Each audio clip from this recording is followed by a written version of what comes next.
ইনভার্সের কৃপায় আশা করি সকলে ভালো আছেন এবং সুস্থ আছেন। ইনভার্সের সাথে যখন আমরা সঙ্গ দিছি, আমরা বলতে নির্বাচিত যে ১০-১৫ জন,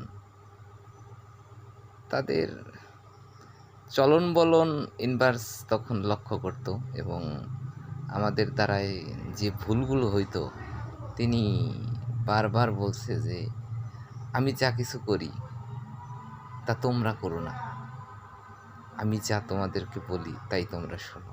ইনভার্স আমাদেরকে এরকম উপদেশ দিত, কিন্তু যেগুলো ইনভার্স আমাদেরকে বারণ করত সেই বিষয়গুলোই আমরা বেশি করতাম তখন। এই সবগুলো লোকজনই যারা সঙ্গ দিচ্ছি, সেই বারণ করা না শোনাটাই আমাদের এই নির্বাচিত মানুষগুলোকে জীবনের সবচেয়ে বড় ভুল ছিল। আর আজও নির্বাচিত আমি তো হতে চাই নাই, আমার জন্ম তো কোনো ব্রাহ্মণের ঘরে নয়। তাই নির্বাচিত যেহেতু তিনি করেছে, আমার প্রার্থনা এটাই যে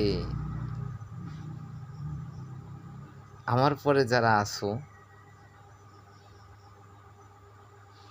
নির্বাচিত, এই বিষ্ণুবালাকে তো ইনভার্স আশীর্বাদ করে গেছে যে পুত্র বড় কিছু হও, এরকম আশীর্বাদ করে গেছে। আর আমিও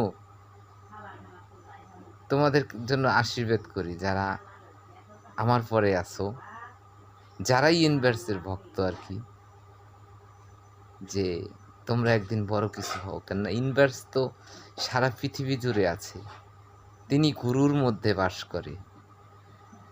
শাস্ত্রেও যেটা বলে গেছে আর বাস্তবেও সেটা পাইছি, আমি তার সাক্ষী। হরে কৃষ্ণ।